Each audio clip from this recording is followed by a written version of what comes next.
I like to get a bunch of men together. Okay. Men that are the hardest of the hard.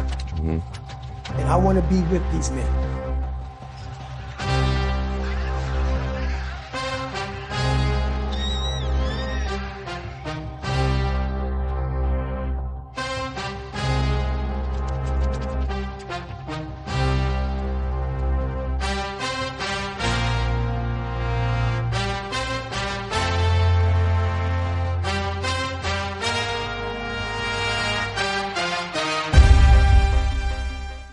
It's the Catechin. Normally I do a long intro, but we just beat the Duke Blue Devils. Fellas, how we feeling?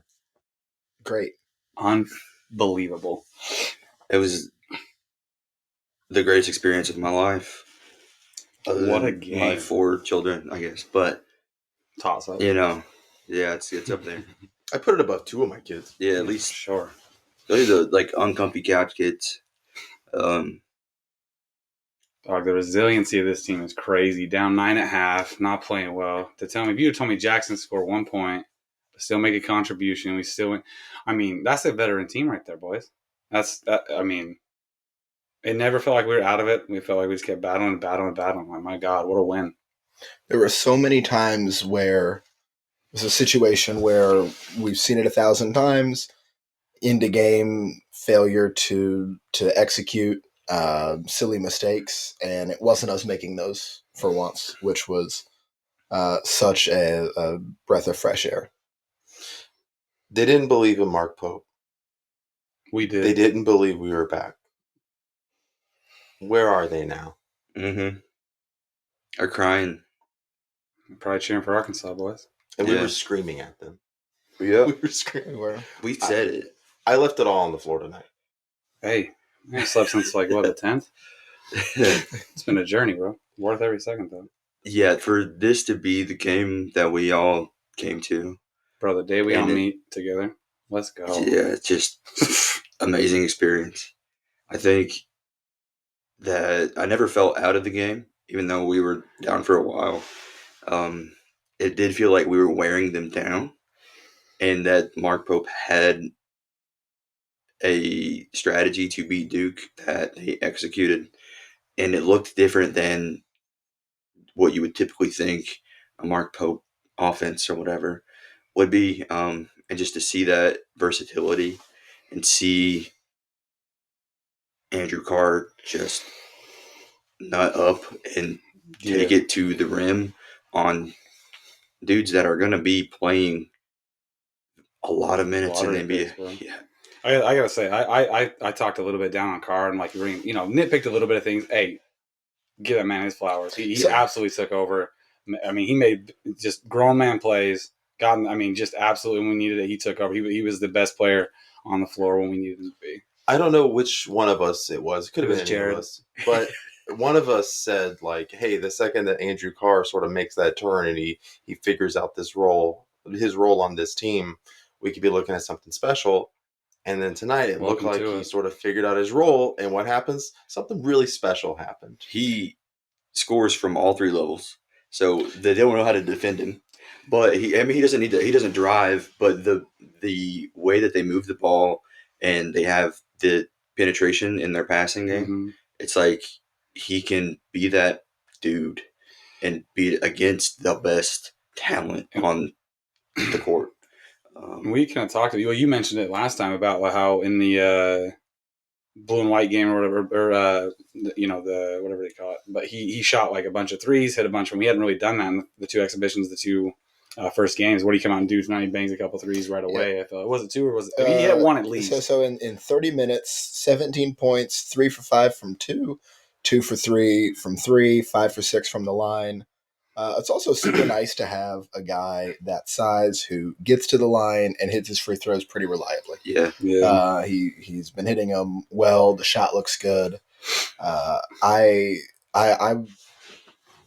thought that he would have a good game here and be a major contributor, but I thought he'd do it shooting more. Right. I was really impressed and surprised with his strength inside, how he fought for some of those buckets, and especially in the second half when they were facing us.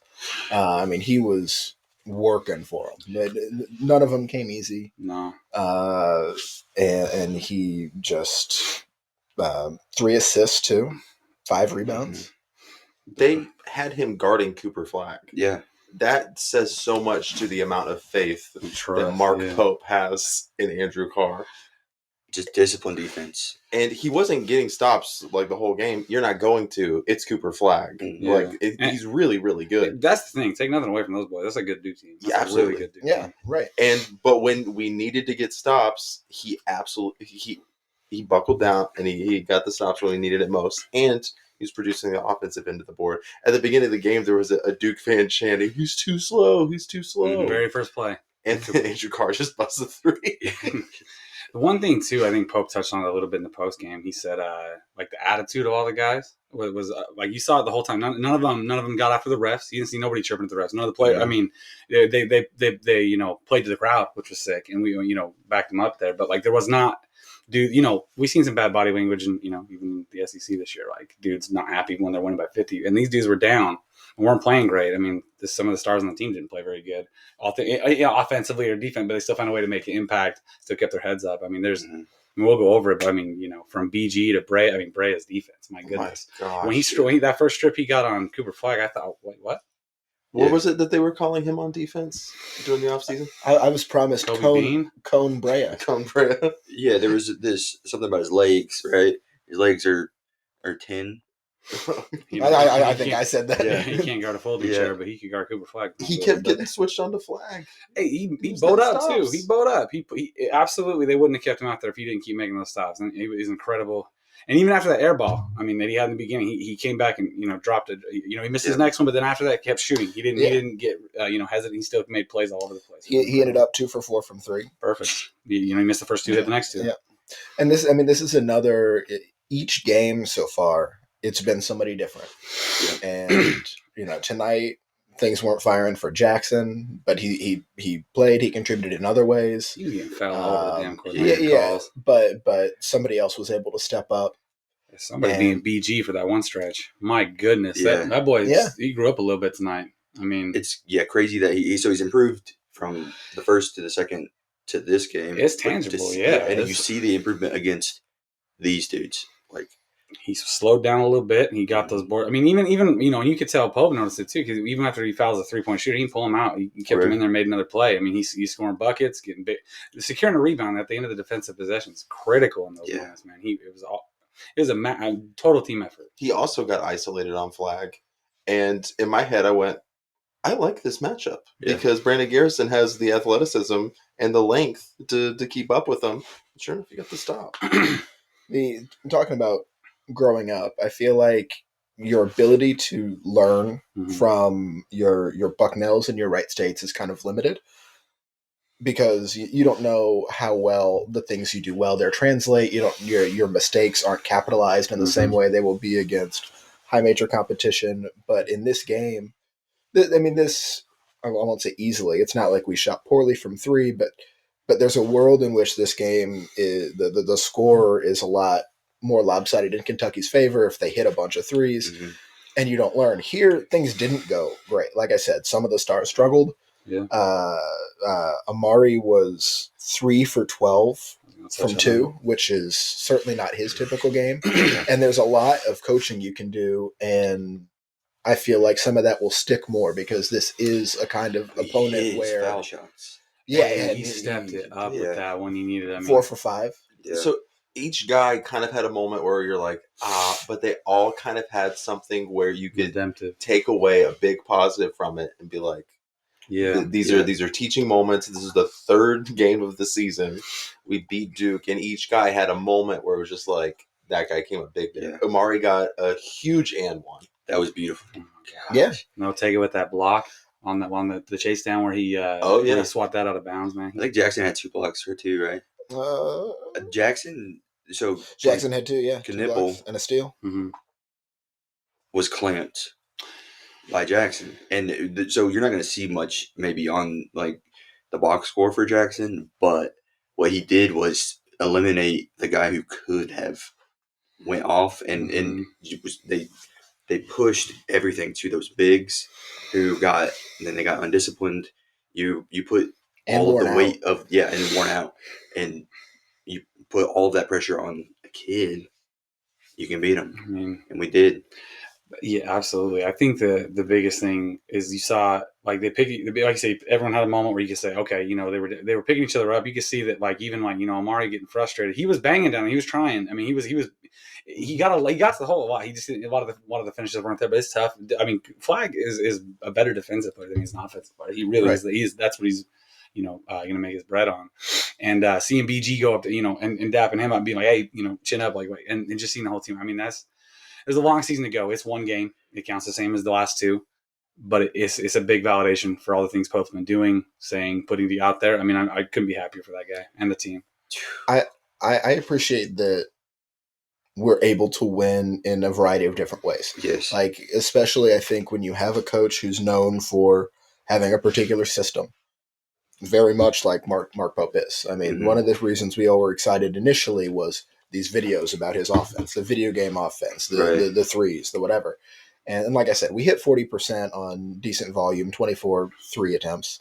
But that isn't what helped us win. I mean, we did a lot of other things, and we defended in a way that I didn't know we were capable of. Knipple was 5 for 20, 4 for 12 from 2, 1 for 8 from 3. Yep. In that second half, 24 points. 26 points. 26 So after giving up 46 in the first. Last 10 minutes, Duke scored 11 points. Yeah. So Mark Pope was like, we're going to wear them down with our identity, and we're going to win that way with this defense that we're going to keep. And we know that they're going to get undisciplined. We know they're going to start fouling. We know we're going to put pressure on them. And if we keep taking the threes when we have them, we stay in the game. We're never out of the game. Yeah. I mean, they got the ball back with 26 seconds left, 19 on the shot clock, tied at 72. I mean, they had their shit. It's not like this thing was won. We were up 72-70, I believe. Yeah. They tied up and get a stop, get the ball back, and then we got to go get that stop and get a buck. I mean, we ended up winning by what, 7 or 5? Was it 5 or 7? 5. Okay. 77. Yeah. And I mean, but that thing, I mean, they had to go win that thing. You got to go take that thing. So I don't want to hear Duke lost tomorrow. We won it. None of that. Like, it was two really good teams going against each other. Yeah. And I think the experience won out here in a sense, because you could kind of tell. I would like to see the shot chart, because if you say he's 5 for 20, what's the kid's name? Knipple. I felt like he must have hit a few in a row in the middle there somewhere, because I felt like when his drives were sucking in the defense a lot, and he was getting a little dish here and there, or a dump off or a dunk. Like, I felt like he was, 5 for 20 seems crazy, because I felt like he was such a threat all night. He looked good too. Like, his off ball movement was great, but Brea, Jackson, and Ortega, and Lamont had him in hell. I don't think we've talked about Ortega enough. I know we said sort of different guy every night. Mm-hmm. He has already had a game where he was really good, but tonight he was 15 points, 2 for 3 from 3, hit his foul shots, 6 rebounds, 3 assists, a block, and 2 steals. Was he dealing with a little bit of foul trouble too, right? Yeah. Three fouls, two relatively early. He almost picked up that third. He had a really smart play to back off when they had that steal, and he almost had a frustration reach in there right before the end of the first half. I heard a Duke fan sitting near us say, "My God, that kid is strong." Yeah, he'll load. He had the game sealing steal. Yeah, the rebound at the end there, right? Yeah. The Duke fan that was sitting beside us said, "Make it the Cooper Flag show. They can't guard him." Yeah, that's exactly what we did. ISO, yeah, and that's exactly what Mark Pope wanted them to do.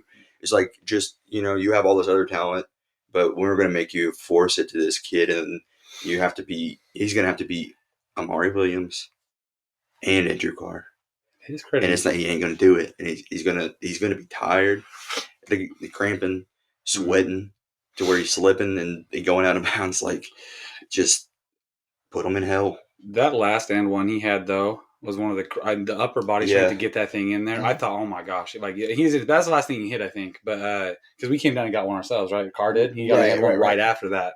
I was just, you could do it, I could do it better. They answered it. Yeah, they answered a lot of that. Well, and Duke left the door open a few times, man. There was a few times where they had a big three where I thought, oh my gosh. But the resiliency. That's how you keep it, one stop at a time, one bucket at a time. They just never. I mean, it didn't ever feel like you're out of it, but it felt like it teetered a couple of times. But, they kept just battling. Make a big play here, get a stop here, take advantage when they miss a shot. It took everything. But, what a classic. And the atmosphere. Yo, It was Catlanta. Hey, there are a lot It of was good fans, loud. There were a lot of dudes. Your watch went off a few times. Yeah. My watch warning me of hearing loss from prolonged exposure to loud noises. Yeah. That's it. The other thing I thought was really interesting, and we talked about this in the car a little bit, was the difference in the atmosphere between the two games. Oh my Because we were gosh. there. Mhm. We were there for Shit. Kansas, Michigan State, and it was quiet. I mean, it was Peach Jam was louder. Yeah, It was- It was go get your Chick-fil-A. Yeah, right, Yeah. right. Yeah. It was crazy, and there were a bunch of Kansas fans there, and there were a bunch of Michigan State Sitting on fans their there. hands, man. It was big And- opening act vibes. But Yeah. they weren't. I mean, they were cheering when they scored, but they weren't doing cheers. They were just like Yeah. celebrating.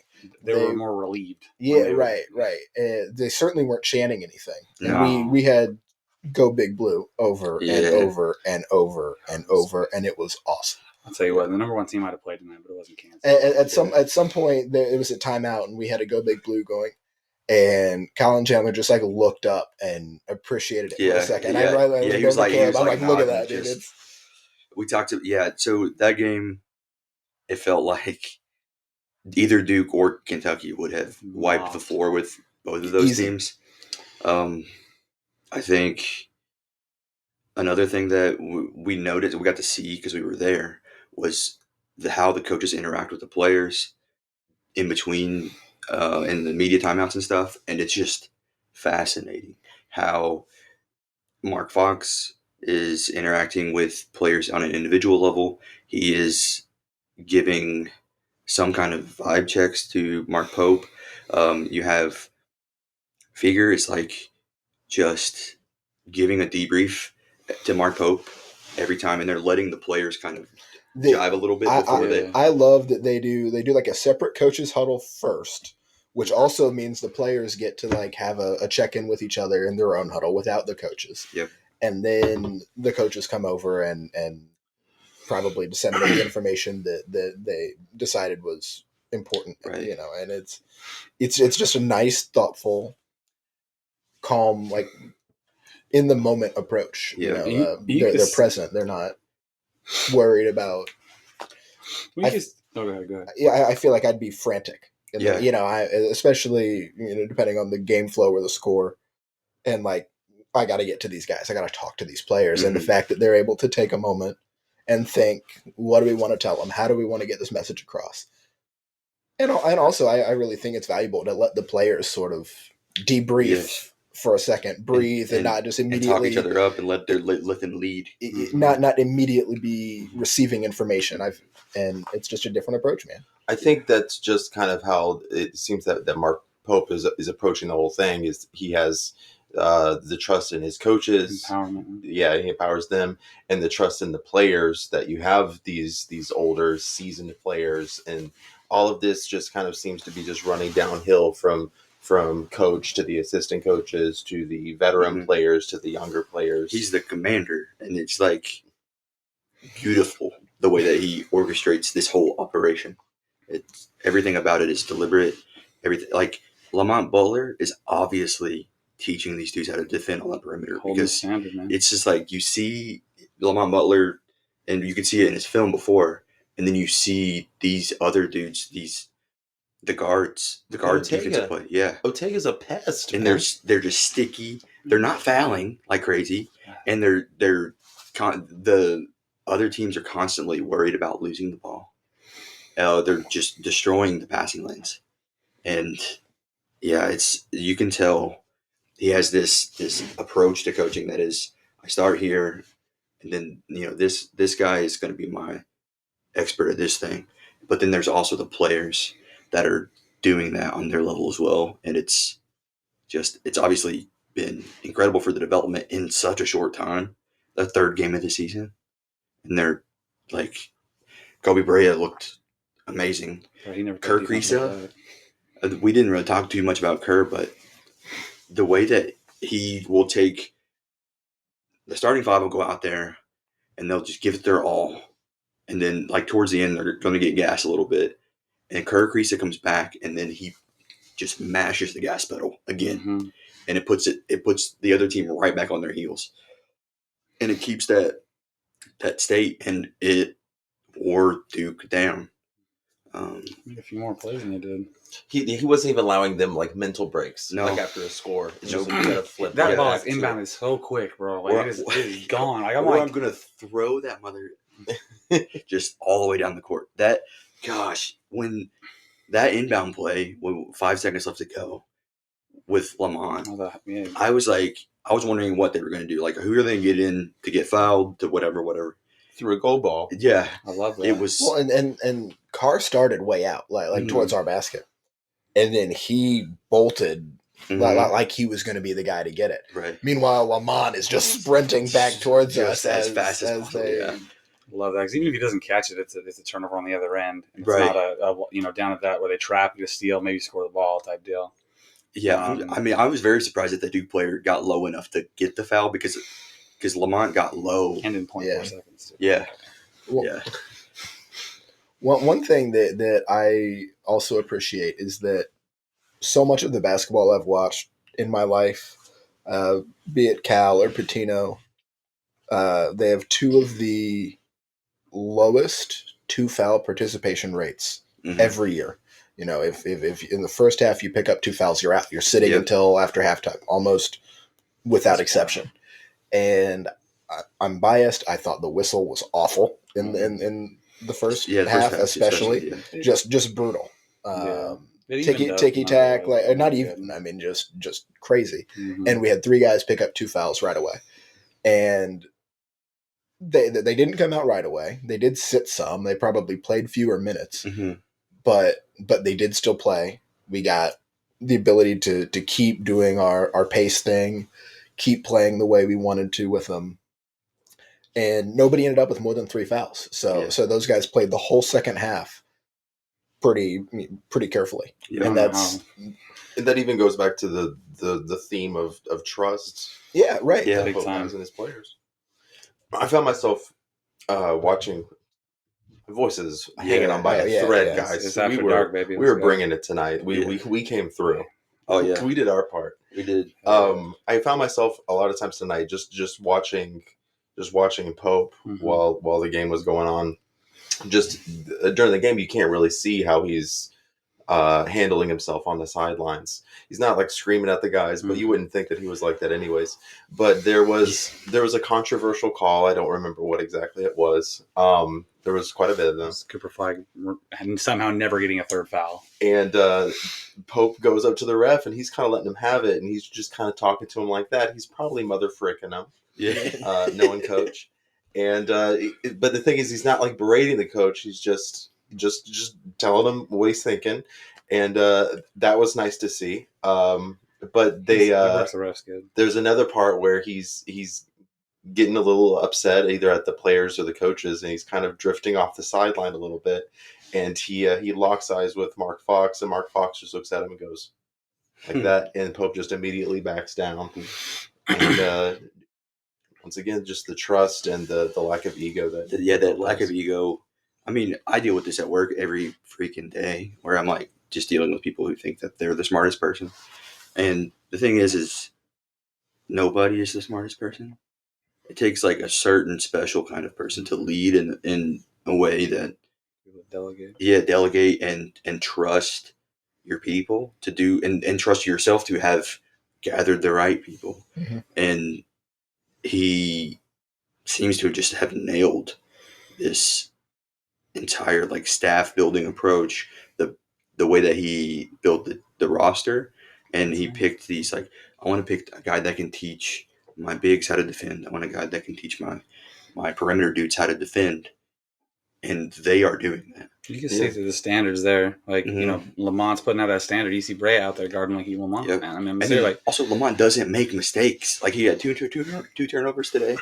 I think we only gambled once on one steal pass. They hit a 3 on us with that one, but it was the only time we took some chances and we got some steals and 2 turnovers, but fine. It's almost as though we had 10 total. He brought in Mark Fox as like a coach for himself. Yeah, no, absolutely. You don't need yes men around you all the time who's going to tell you how great you are. I mean, he understands like there's things he had to grow with and learn. Even he's been a coach for how many years now, but still, and he was the first coach. It was his coach of coaching, But now Mark Fox gets to be that without the pressure of doing the post game and like dealing with the entire roster construction and whatnot. He gets to do the coaching stuff, the players coach and the coaches.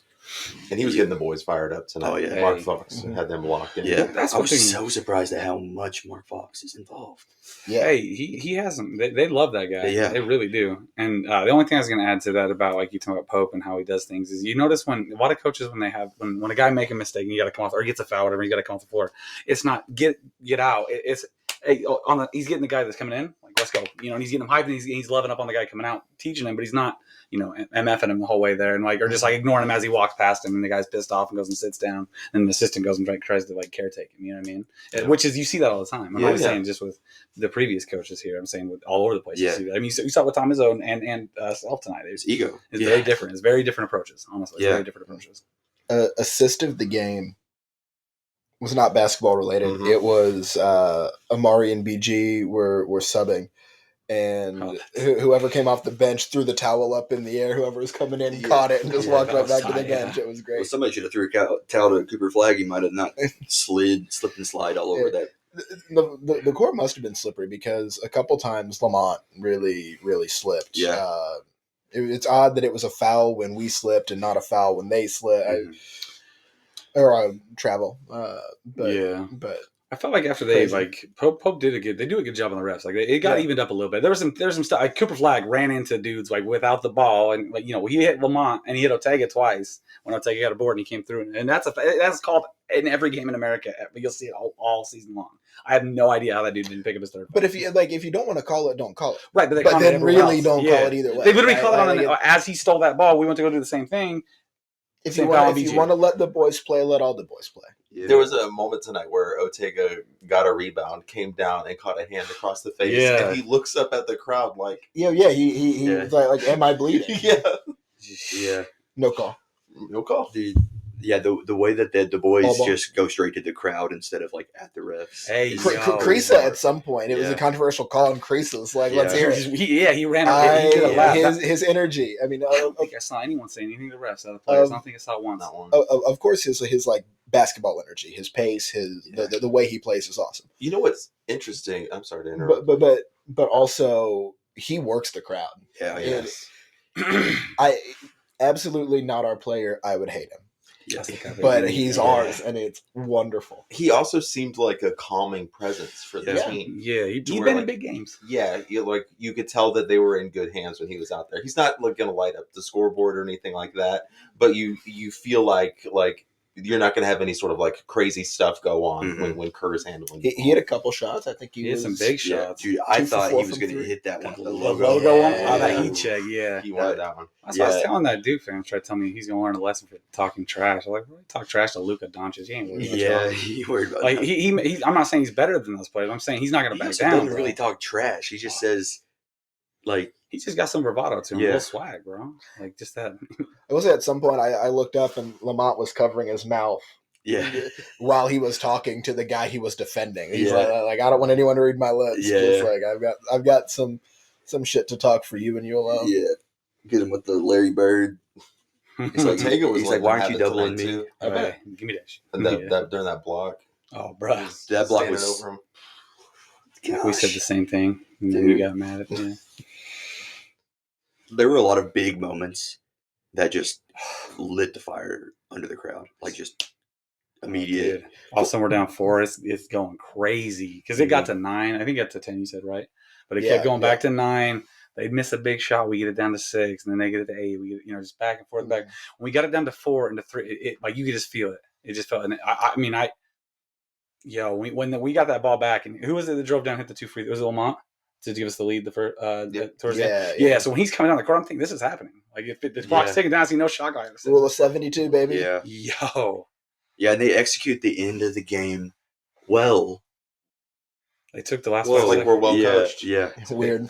Yeah. I mean, If and this is more bigger picture, if you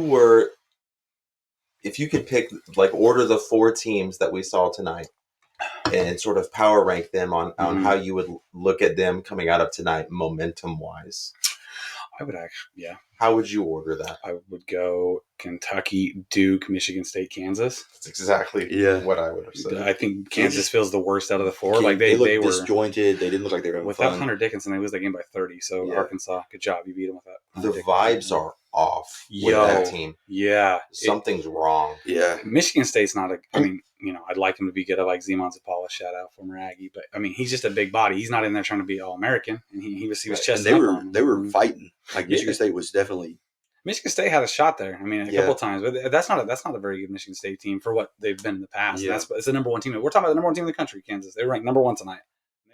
They did not look that at all. No, and I think Duke, they get some conditioning, and like they're going to be a problem. Now, I think you have to have both, like Knipple and Flag producing for them to be like super effective offensively. They need something from Proctor too. Yeah. He was all right though. Yeah, but like they need more from him. Well, we didn't let him have more. Yeah, right, no, they didn't bring it. On him. Yeah, they said they'll do that against a lot of good teams, just not this one. Our perimeter defense is ridiculous, and it's not just because we have Lamont Butler.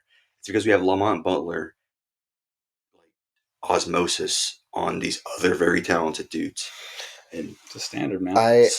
Kobe Bryant and Amari. I hope so much that Perry and Noah and Chandler are sponges and just picking this stuff. And I think they are. Yeah, Kerr has a very specific way that he moves the ball down the court. Mm-hmm. It's fast, but like it looks different from most other fast guys I've seen. Yeah. And in one of it may have been Bucknell, there was one play where Travis Perry was bringing the ball. Or I think it was Wright State, actually. Travis Perry was bringing the ball down the court, and he looked like Carr. Yeah. He moved like him. He was fat. I mean, he pushed with the same He moves with a lot of momentum, and like he knows where he's going to go. Yeah. Just based off of the movement of the defense. Mm-hmm. And he knows where he's going to attack from the get-go, and he hits it so fast that he's going to get there, and nothing's going to take him off of that. And keeps that pace going, and it also gives him a solid place to start off the offense. And it's very fun to watch. It's so fast, but it never feels out of control. No. Right. They felt a little out of sorts at the very beginning. I felt some nerves. Guys were kind of, hey, this is a little different right now. Yeah. But one thing I was going to say to that effect is the last couple of games, you're blowing teams out. Well, even the exhibitions, they've been blowing everybody out. Right? It's the first game they've been challenged really in. And second halves have been a little challenging defensively. We've allowed a lot of points in the second half to clamp down from 46 to 26. And they're on pace for 90-some more points. They ain't get there. Mm-hmm. Yeah. I mean, that's huge. That's a 14-point turnaround in the second half. Yeah. That's against a very good team with the consensus probably number one pick. I mean, that's no joke at all. That last 10 minutes with 11 points for Duke is huge. We had 24 points in that same span. I mean, that's the difference. I mean, that's it. It came down to that last 10 minutes when Duke was gassed, and we. Yeah, and I don't think Duke is overrated either. No, their dudes. They looked good. And you see them in real life. Cooper Flag is ridiculous. Knipple's off-ball movement is ridiculous. He's big too. Jackson Robinson was in charge of eliminating that entire aspect, that facet of their offense, and it worked. They shot 17% from three, 14% from three, something crazy. I feel like they never got good looks. When they got the good look, I feel like it went in, honestly. But we contested. They didn't get good looks, and then also they always had a dude in their face, and there was a few fouls. Like they had a few 3-point fouls, but that aggressiveness to defend the three eliminated it. We were 10 for 25 for 40%. They were 4 for 23. So we took 2 more, but hit 6 more. In the first half, we were like 30% from the field, and then 42 from the three. And so that aspect of the offense and taking it when it's given to you, even if it's Brandon Garrison, it keeps us in the game, and it keeps us in the game to a point where it's like defensively, this is going to be tough because these dudes are dudes, but once we get them cramping. And I thought the biggest thing for me when we talked about this at halftime is that we kept it at 9 because they had a couple chances to push it past there, and then the start of the second half to get it to 6 to 5, whatever. Well, we went on a little bit of a run of like 4 or 5 points, got it back, and they did push it back. But had we not done that, and they might have put it out of reach. Like there's a couple times where it felt like it was teetering, and they never wavered. Same over and over again, and eventually the results came. It was bend don't break. it was very like it reminded me a lot of like football strategy. You Middle bend, eight. don't break, and then you keep pounding the rock until Yeah. they don't want to tackle you anymore. Yeah. And that were like Andrew Carr took advantage of that in the second half. You could They tell. were starting to draw fouls because the dudes were wore out and they were being undisciplined. Yeah, Duke Center, he got cramps in the middle Yeah. of the game, and that's when the Andrew Carr takeover happened. Mhm. And he ended up coming back, but by that time we were already feeling it. Mhm. This was pretty late. I don't know. I don't know what minute marker it was, but at some point, really late in the game, Duke inbounded the ball, and Cooper Flagg was like stumbling. Like he was He walked. he was walking. Yeah. I mean, and His like second last possession. he's a great competitor. He's a great basketball player, but he was tired. And I'm And excited he played to a ton. watch. It was like 34 minutes, so like he Right. played a ton. I get it. We got really lucky with our seats because we did game time. Shout We out went game from being time. up If in you the- want that's us, if you want to crazy. give us a sponsor, we can tell the story. If you want to give But- us more tickets, Yeah, but we ended up in a really good spot. And the second half, they were shooting right at the goal. We were right behind the goal. So it was really fun, and it was like the atmosphere was right great. there. We really got to feel like we were in the game, but you don't get to see like, especially the other side of what's going on. And there was some stuff that I'm interested to go watch. Right, And watch we'll, the and we'll broadcast talk for about it. sure. We'll talk about it, I guess, when we do the weekly. Mhm. But yeah, Cooper Flagg's ridiculous. He's ridiculous, but not ridiculous enough to single-handedly So that's put a true. game away. It took everything. I think he had 26 and 12. 26-12. Yeah. And he had, I mean, He made some moves that were that was insane. one. Yeah, he spins really well. There was a couple of things that were in like to that middle, like right in the start of the second half. I don't know if you remember, Jared. I pointed out to you when Carr dove after that rebound, like he cut in front of the like it just dudes were diving on the floor, right? Like you could tell that we turned up a little bit. That effort was turned up a little bit, and there was, nobody came out and pouted. Dudes were diving on the floor. Even Butler got pulled. I think did Butler have 3 fouls at one point? Yeah. Yeah. So he was in and out with. I mean he had big moments, and he got. When he would get taken, it didn't seem to affect him when he come back in. He still was just as, he was himself. He was LB. He was trying to do all the things he does defensively and wasn't playing like trying to avoid getting that next foul, trying to do this. They were giving everything out there. That's a team winner. Otega Owe being a linebacker genetics really, I think it adds another facet to the game that I don't think anybody has expected so far, because him going and just bruising when he penetrates from the perimeter or whatever, and then he also still hits his threes, so they have to chase him, and I think that's really kind of given another level to the Mark Pope offense that probably didn't really exist at BYU. I'm excited to see, like, especially as we see new rosters going forward and stuff. It's like there's going to be those types of dudes that can break that like outer shell and then distribute it inside to or whoever's One and we sort of touched on this, but Amari was 3 for 12 from 2. Yeah, and that's rare for him. I mean, and they're pretty close shots. He just had shot after shot that was bounce off the rim. Yeah, he had to work so hard to get to the rim. I think it threw him off. I mean, if even except that if he goes 6 of 12, that's we don't miss 6 free throws. That's a totally different game. Yeah. How did Almanor? He gave some. I don't know what his stats were, but I felt like he gave some quality defensive reps. He was out there and he was playing hard. I know he had to come in a couple times for some dudes. So he only played 10 minutes, 3 points on 1 3-pointer, no other counting stats other than an assist and a foul. So when he came in, I just felt like his energy level was great. Pope was gassing him like, "Hey, we need you right now." I don't even. I'll have to go back and watch it, but I just remember being like, it was when he got in there, he did what he could do to help the team. Well, and kind of interestingly, certainly once, I think twice, he was just wide open in the corner. Yeah. And Caleb said he gets to the corner so fast. In transition, after a made basket, either way, he sprints to the corner, which from the Bucknell game really helped with spacing. It gave Amari a great rim run. And we actually didn't get that so much because twice they left him wide open, which means it doesn't help with the spacing. Yeah. And we just were unable to get the ball to him. But like one time he was jumping up and down, waving his arms. And I think it might have been Mark Hope probably was telling them, we're trying to like pound. I think the focus is Yeah, at that right, point. right. Maybe it's like so they get a little bit single minded. So you even like you beat Duke and you can still see like so many. but they're gonna like look at the film and be like, I know I was saying this, but he's gonna hit that three if you just pass it over there, Right. and make that happen. Well, it was a defensive bust by Duke. It's not like they no one sits there and says like, let's make Almanor beat us with the three because he will. It's not like it's just a four, leave him open. Yeah. It's absolutely that was a bust that just worked out in their favor because that's not what we were doing on that play, despite him being the only person on that half of the single court. person that I'm mad at shooting a three. Garrison, I mean, he hit that. He wore a size smaller shoe. Long too, yeah. Twice I told him already to shoot it. Yeah, and then his shot is not beautiful, but if you're open, take it. And they weren't as open, so that's probably it's like they're gonna feel that a little bit differently because they're not as open as they were against Wright State.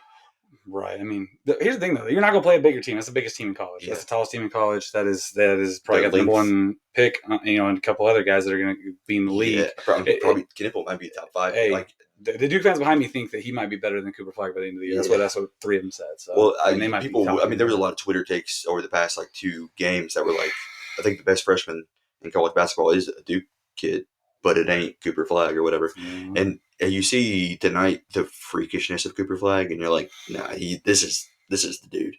But you did see, this guy he operates in a very like modern basketball, and he's beefy. Mm-hmm. He's a big dude. Mm-hmm. And his off-ball movement is ridiculous. He's very smooth with it, but our dudes clamped him down, clamped those nipples. It's welcome to new college basketball roster building, man. Pope had a vision. I'm telling you, it's been the right guy the whole time. Mm-hmm. That's how you build a team, bro. I'm at this point in the season, like I knew I was bummed that we only had 1 year with 7 of these guys. Yeah, but I am so much more upset about that than I thought I'd be. Yeah, it's we are. I know, right? No, it's crazy, right? But so many people are like, "Hey, you don't have a guy that can get a bucket, or you didn't get NBA talent, or you didn't," and it's like, but they're good.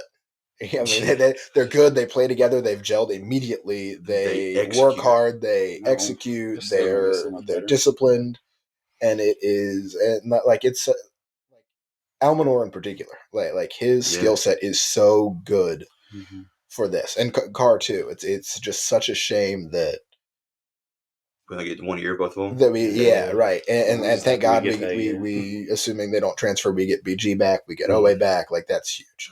If they don't go to the league. Right. Yeah. Because BG, if he keeps at this trajectory by SEC time, he's a top 10 pick because he is a freak athlete and he's getting more confident and he's getting a lot more of that like just smoothness to him.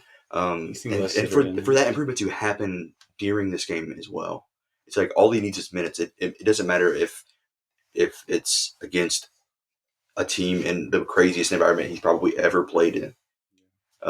He's still getting better, which is just that's such a testament to the coaching and the mentorship of the staff for him to make another step today. Because he looked more polished.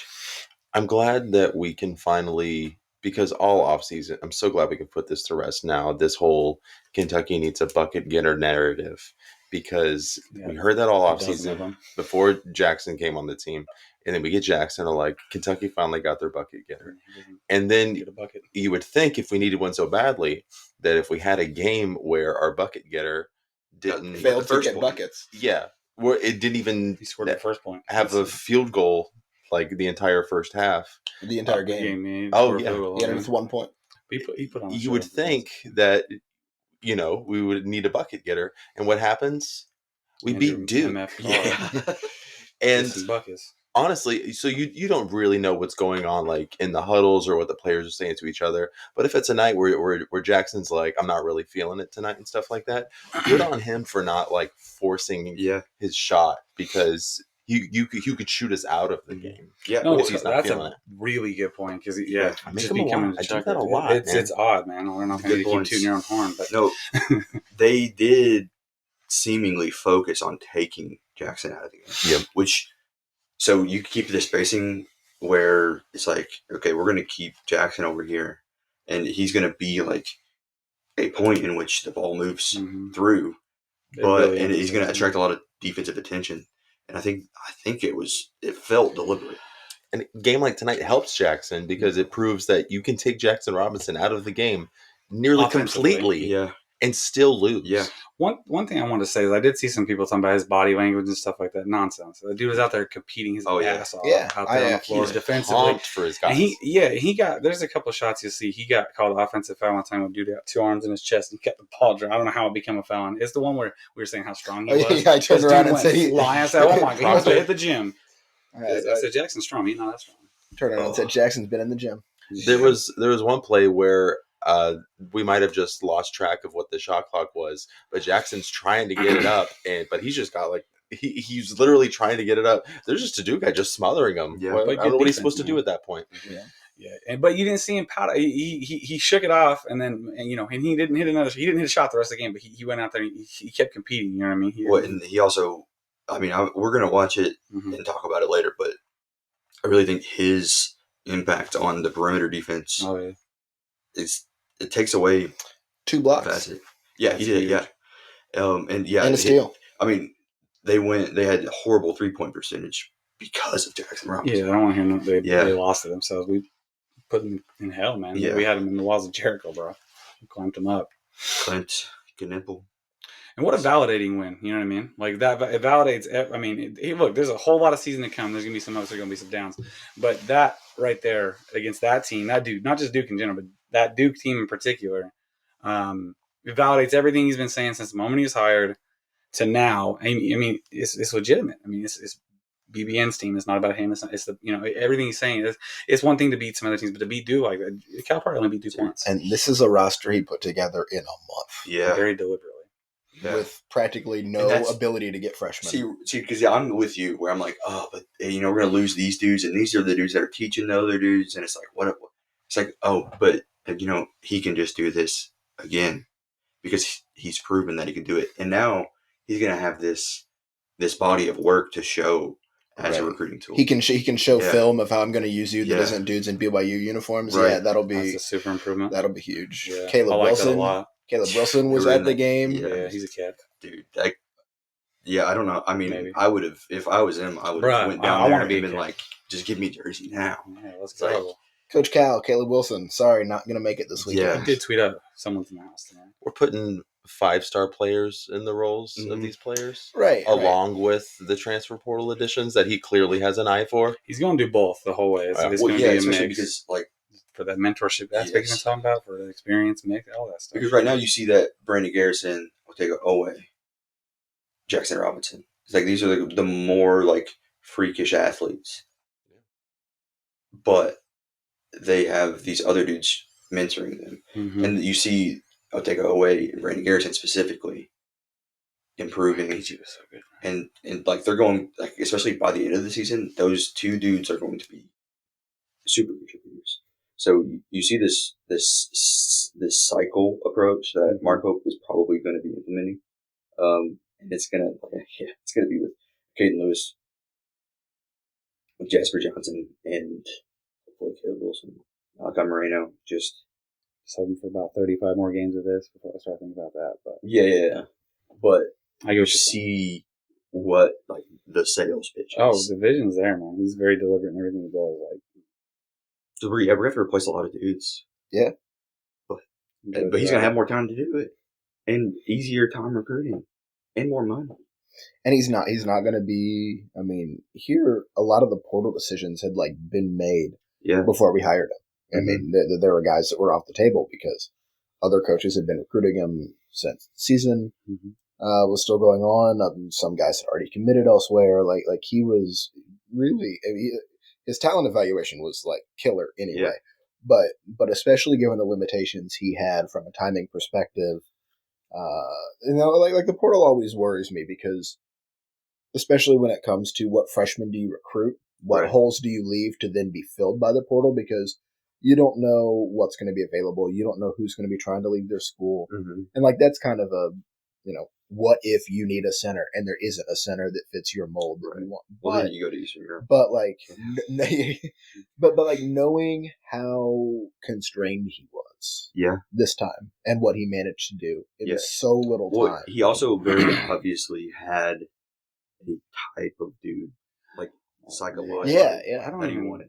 I wonder if there's anyone that he wanted that wasn't available. Because you say a lot of the dudes aren't available, but he went to Lamont Butler before any of us even thought. Right. I mean, he handpicked his team, and I honestly don't. I mean, I'm sure there's a guy he would have wanted to even get or whatever, but honestly, it felt like he got everybody, and it was not necessary. I gotta cut that.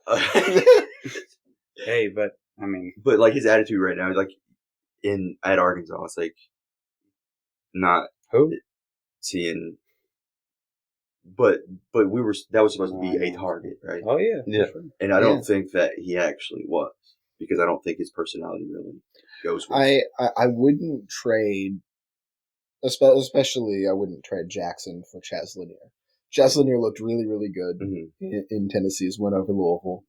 I think he's the real deal. I was sort of worried about him, how his game would translate moving up from North Florida, but by all accounts, an incredibly small sample size, looks to be the truth. Mm-hmm. But I love that we have Jackson, who is able, especially this year, to be a translator to the rest of these guys about this is what a Pope offense should feel like. This is how we should be playing, and this is when Mark Pope says X, what he really means for you, like as a player, how you should interpret that is what the standard is too. He's been, And Chaz looks good now, but let's see how he looks against Lamont Butler and Otega Owen. Sure, right. Dude, I don't know. I mean, Duke's perimeter offense in the last 2 games, and then probably for the rest of the season, very, very, very, very, very good. That's a really good Duke team. Yeah, regards had them in hell. And then our big men did just enough to win the game. I think we're going to see them again, boys. Yeah. It was interesting that in both Duke's sort of like early tune-up mid-major games, they scored near 100 points. And in both of ours, we scored near 100 points. We had almost, on both accounts, both Duke and us had almost the same number of possessions in all of those games. And then this ends up 77-72. They were on pace for 92, though, right? Yeah, right. Yeah, really cut it back at half. We made great adjustments. That is so nice to see. To see a coach that can keep a cool head when you're down against a really, really talented, really good, favored team, and come up with some adjustments that are then executed well, and you can make such a change in their scoring. Is fantastic. You're about to see a top 10 Kentucky team next time the polls come up, boys. Keep us 25. All right. Keep me 25, and we're going to go to the West Coast to beat Gonzaga. We're going to go beat the hell out of Louisville. Get going in SEC play. Keep us at 25. Keep us picked middle of the pack in the SEC. I blew that wide open today, bro. Yeah, so somebody said we're 500 in conference team. I don't know. They had us below A&M in the preseason conference rankings. And Florida, see us landing in Mississippi State. One at a time, but hell of a win. Yeah, and it shows that they can be. Hey, they put anybody in the country. That's what I'm saying. I've been saying number 9's on the table this season. I see people saying they're a year away. This is the worst team he's ever going to. No, that's built to win a title. They've all said it. This isn't the best that they're going to be. No, they're far from a finished product. Yeah, we said they gelled super quick, and they did. But they also have a lot of growing to do. They're still learning especially each on an other's individual games. basis. Like Brandon Garrison he's not a liability out there, obviously. But you see his ceiling is much higher than he's currently being asked to produce at. And but you're also seeing he can hit the ceiling this year. Yeah.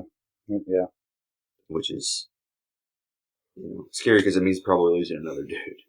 But we're gonna do a lot of we haven't seen any of the interviews, we haven't seen the game on TV, so we have a lot more to talk about. We've already talked for almost an hour. We only meant to talk for 20 minutes. But Hey, what a win though. it was fun. There was just a perfect start to serious basketball, and it was very fun. It was both teams played very well and were fun to watch. It was such good basketball. The pace was good. Great. The atmosphere was awesome. Electric in there. And it wasn't very adversarial at all. Yeah, the Duke fans behind us, I mean, like, people were laughing at each other's jokes. It was... A little tense for like 2 minutes, and then we got a little... The Duke fans behind us were talking about inflation too much. Like, just nerds, shut up, but... Yeah, it's Duke fans for me. It was a great experience. I hadn't been to a Champions Classic. I'd never been. Duke fan beside me said, "This is blue blood basketball." It's just like, oh, we're so fucking back. It's just a shame they didn't have any of that in the first game. Yeah, no, that was tough. I mean, I enjoyed it. I like ball, but get Gonzaga in here next year instead of Michigan State, and then maybe Kansas will rebound. I don't know. I think that's about it. Well, it's 2:30 in the morning. All right. Go Cats, let's go. Thank you for joining the Catechin. Please like and subscribe. And hey, do you like our shirts? Because we have a link to it in the description below. Please buy our shirts. Or don't, but listen at least. We will see you guys in a few days. This has been the Catechin. And go Cats. Go Cats, baby.